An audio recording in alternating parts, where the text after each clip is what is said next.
नमस्कार, हिंदी आचार्य चैनल पर आपका स्वागत है बच्चों। आज हम संत पीपा जी के दोहे पढ़ेंगे जिनके अर्थ हम समझेंगे इस वीडियो में। बच्चों, जो संत पीपा जी थे वो एक आज से लगभग 500 वर्ष पहले हुए एक महान संत थे जिन्होंने अपनी काव्य रचना भी की है। दोहे मिलते हैं उनके और वो रामानंद जी के शिष्य थे।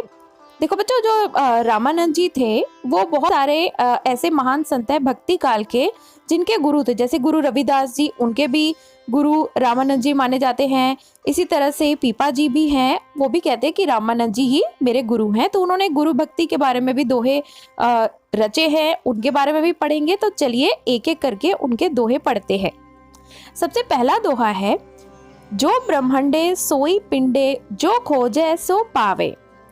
भक्त पीपा जी कहते हैं कि जो ब्रह्मांड में है ना, जो सृष्टि में है, वो ही हमारे पिंड में है, यानी कि वही हमारे शरीर में है। और ऐसा व्यक्ति जो इस रहस्य को खोजता है वह इस रहस्य को पा भी जाता है। तो बच्चों, यह हमारे वेदों की सूक्ति है, या ब्रह्मांडे सा पिंडे, कि जो भी ब्रह्मांड में है वही हमारे शरीर में भी है। तो यानी कि वही चीज पीपा जी भी दोहरा रहे हैं कि जो कुछ भी इस ब्रह्मांड में है वही हमारे शरीर में भी है। आगे चलते हैं। पीपा प्रणवे परम तत् है, सतगुरु होए लखावे। पीपा जी कहते हैं कि जो प्रणव है ना, प्रणव ओंकार को कहते हैं बच्चों, कि जो ओंकार है वह परम तत्व है, यानी कि वह परम तत्व है। तो पीपा जी ने ओंकार को परम तत्व कहा। और पीपा जी आगे कहते हैं कि सतगुरु होए लखावे, कि जो सतगुरु है, जो अच्छा गुरु है, सतगुरु यानी कि अच्छा गुरु, जो महान गुरु है, जो सच्चा गुरु है, ऐसा गुरु जो किसी को मिलता है वह ही परम तत्व को लखा सकता है, दिखा सकता है, यानी कि अनुभव करवा सकता है परम तत्व का। और वह परम तत्व क्या है? प्रणव है, यानी कि ओंकार है। और इसी के साथ अहंकारी पावे नहीं, कितनोई धरे समाद। संत पीपा जी इस दोहे में बता रहे हैं कि व्यक्ति को घमंड नहीं करना चाहिए।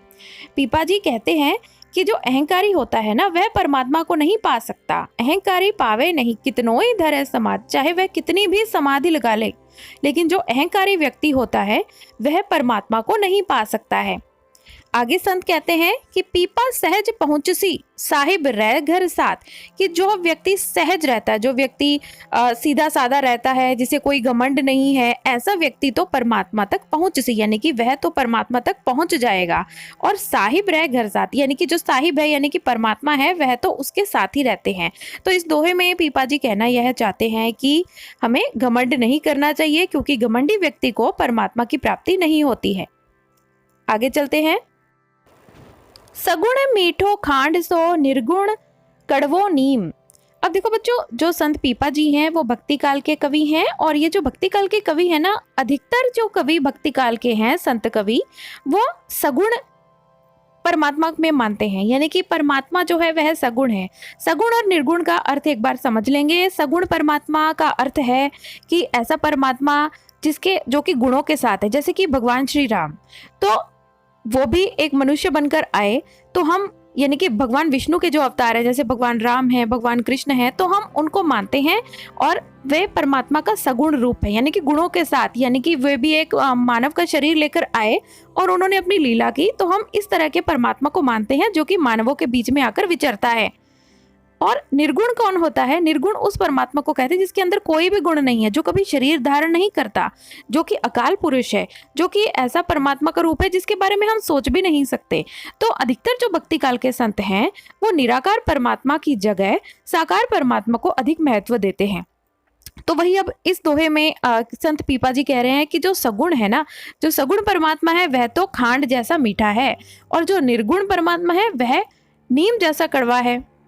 पीपा गुरु जो पुरुष दे, निर्भय होकर जीव। लेकिन आगे पीपा जी कहते हैं कि जो भी गुरु आपका जो गुरु है, अगर वह निर्गुण की भक्ति आपसे करवाता है, निर्गुण की प्राप्ति के लिए आपसे साधना करवाता है, तो आप वैसा उस चीज को निर्गुण परमात्मा को प्राप्त करने की कोशिश कीजिए। जबकि अगर आपका जो सदगुरु है वह आपको सगुण भक्ति के लिए प्रेरित करता है, तो आपको सगुण भक्ति करनी चाहिए। तो वो अपने विचार बता रहे हैं कि जो सगुण होता है वह खांड जैसा मीठा होता है, यानी कि सगुण भक्ति करने में जो रस है वो निर्गुण की भक्ति करने में रस नहीं मिलता है। तो इसीलिए वो कहते हैं। लेकिन आगे आगे फिर वो कहते हैं कि जो भी सदगुरु, आपके जो गुरु हैं, वो निराकार परमात्मा की तरफ आपको लेकर जाएं या साकार परमात्मा की तरफ आपको लेकर जाएं, तो आपको तो निर्भय होकर उसी में जम जाना चाहिए। जीम यानी कि जम जाना चाहिए। अब आगे चलते हैं हम। लोहा पलट कंचन भया सतगुरु रामानंद। अब इस दोहे में संत पीपा जी अपने गुरु रामानंद जी के बारे में बता रहे हैं कि जो रामानंद जी है ना, उन्होंने, मैं लोहा था और मुझे वापस सोना बना दिया है। किसने? मेरे सतगुरु ने। सतगुरु कौन? गुरु रामानंद जी। और पीपा पदरज दे सदा।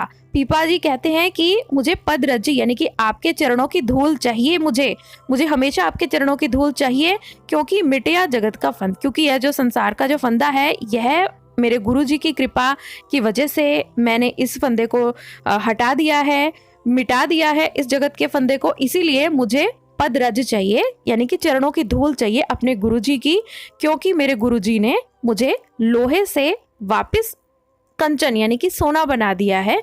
मेरे गुरु कौन है? सदगुरु रामानंद जी मेरे गुरु हैं। आगे चलते हैं। इस दोहे में फिर से संत पीपा जी अपने गुरुजी के बारे में बता रहे हैं कि पीपा के पंजर बस्यो रामानंद को रूप, कि मेरे तो शरीर के अंदर ही गुरु रामानंद जी हैं, वो बसते हैं। तो सर्व अंधेरा मिट गया देखिया रतन अनूप। मेरे गुरुजी मेरे अंदर बसते हैं और उनकी ही कृपा से सारा अंधेरा मिट गया, यानी कि अज्ञान रूपी जो अंधेरा है वह मेरे गुरुजी ने मिटा दिया है मेरे लिए। और अब मैंने ऐसा क्या देख लिया? मैंने एक ऐसा रत्न देख लिया जो कि अनूप है। अनूप रत्न को जो मेरे गुरुजी हैं उन्होंने मुझे दिखा दिया है। कहने का अर्थ कि मेरे गुरुजी ने मुझे परमात्मा के साथ में साक्षात्कार करवा दिया है, और इसीलिए मैं अपने गुरुजी की भक्ति करता हूँ। मेरे तो अंदर तक मेरे गुरुजी बसे हुए हैं। क्यों? क्योंकि मेरे गुरुजी ने तो परमात्मा का साक्षात्कार मुझे करवा दिया है।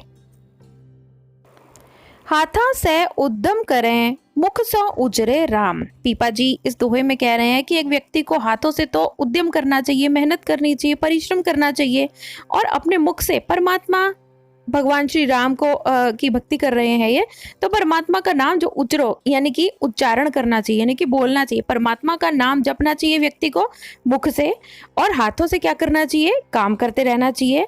और ऐसा व्यक्ति जो परमात्मा का नाम जपता है और काम भी करता रहता है, ऐसा व्यक्ति का जो धर्म है उसको वो सादा धर्म कह रहे हैं, कि वो सीधा साधा उस व्यक्ति का धर्म है, और उसके तो रोम रोम में राम रमते हैं, यानी कि उसके तो फिर कण कण में, उसके तो शरीर के रोम रोम में परमात्मा स्वयं आ जाते हैं। तो कहने का अर्थ क्या? तो संत पीपा जी इस दोहे में कह रहे हैं कि हमें अपना काम वगैरह नहीं छोड़ना चाहिए, हम अपना काम करते रहें, इसके साथ ही परमात्मा की भक्ति भी हमें करनी चाहिए। तो बच्चों, आशा करती हूँ कि आपको संत पीपा जी के जो दोहे हैं अर्थ सहित अच्छा लगा होगा ये वीडियो। आपने पूरा वीडियो देखा, आपका बहुत बहुत धन्यवाद इस चीज़ के लिए। ऐसे ही और वीडियोस देखने के लिए मेरे चैनल को सब्सक्राइब जरूर कीजिएगा। हिंदी आज